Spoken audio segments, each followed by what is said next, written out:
Tétanisé par la chute fulgurante de son allié syrien, le régime d'Alger craint de subir le même sort. Après la chute du régime de Bachar al-Assad, tous les regards se tournent maintenant vers son alter ego, le système politico-militaire algérien. Au suivant, disent aujourd'hui en chœur les Syriens, rebelles et diaspora réunis, qui ont indexé le régime algérien comme la dernière dictature à abattre.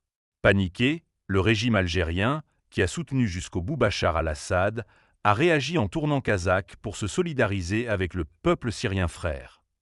Dimanche 8 décembre, quelques heures seulement après la prise de Damas par les rebelles syriens et la fuite de Bachar al-Assad avec les pontes de son régime déchu, l'Algérie a fait un virage à 180 degrés. Pas plus loin que mardi dernier, elle accusait encore, dans un communiqué officiel du ministère algérien des Affaires étrangères, les rebelles syriens d'être des terroristes, des envahisseurs, tout en renouvelant la solidarité et le soutien absolu de l'Algérie, gouvernement et peuple, au régime de Bachar al-Assad. Mais dès la chute et la fuite de ce dernier, le retournement de la diplomatie algérienne a été fulgurant. En une semaine, le régime a pondu 2 communiqués diamétralement opposés. Quelle meilleure preuve de l'irrationalité d'un régime en fin de vie qui avance à U et à dia.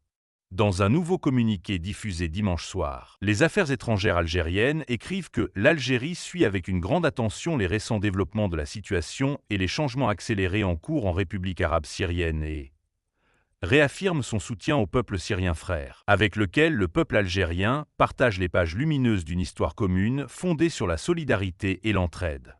Du jour au lendemain, la solidarité du régime algérien avec Bachar al-Assad est revenue au peuple syrien frère, que l'Algérie tente subitement d'amadouer, sans faire le moindre mea culpa. Pire, et bien que le régime algérien ait toujours refusé de dialoguer avec ses nombreux opposants, dont des centaines de milliers ont été tués depuis l'indépendance alors que d'autres centaines sont actuellement en prison, le communiqué du ministère ajoute que l'Algérie appelle également au dialogue entre les enfants du peuple syrien. Dans toutes ses composantes, les invitant à faire prévaloir les intérêts supérieurs de la Syrie, pays frère, à préserver les biens et les ressources du pays et à se tourner vers l'avenir pour bâtir un pays rassembleur doté d'institutions issues de la volonté du peuple syrien, loin de toute ingérence étrangère. Tout ce dont l'Algérie manque est donc vivement préconisé pour les Syriens. Mais il n'échappe à personne que depuis le déclenchement de la rébellion militaire en Syrie, le 27 novembre dernier, les hautes autorités algériennes sont restées constamment en contact avec leurs homologues syriennes. Officiellement, il s'agissait de s'enquérir du sort de quelques 500 Algériens présents à Alep, la première grande ville stratégique tombée aux mains des rebelles. En réalité, ces contacts visaient à proposer l'aide au régime syrien en vue de stopper ou de mater ses opposants, la Syrie étant perçue comme le dernier rempart qui protège le régime militaire algérien, au pouvoir depuis 1962. Aujourd'hui, le régime d'Alger a surtout en mémoire, et le prend même très au sérieux, le clash verbal qui a opposé au Caire, en novembre 2011, l'ancien ministre algérien des Affaires étrangères, Mourad Medelsi, et son homologue qatari, Cheikh Ahmed Ben Jassim Al Thani. À l'époque, la Syrie avait été suspendue de la Ligue arabe, ce que l'Algérie avait refusé en défendant le régime syrien.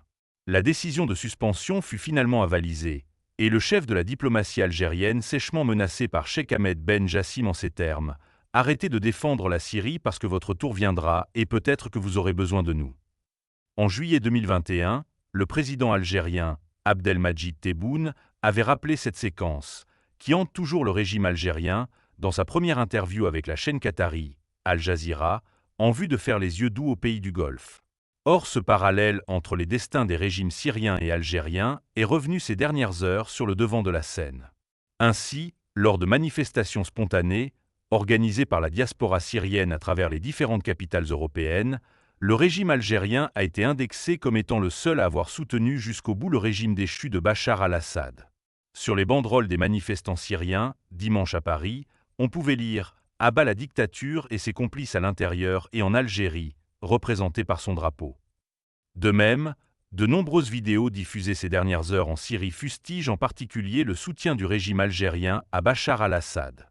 Dans l'une de ces vidéos, un Syrien déclare que le régime militaire algérien est l'un des derniers régimes dictatoriaux qu'il faut abattre. Et l'un des manifestants fait cette promesse qui en dit long sur l'idée que se font les Syriens du régime algérien. On va transformer l'ambassade d'Algérie à Damas en toilette publique.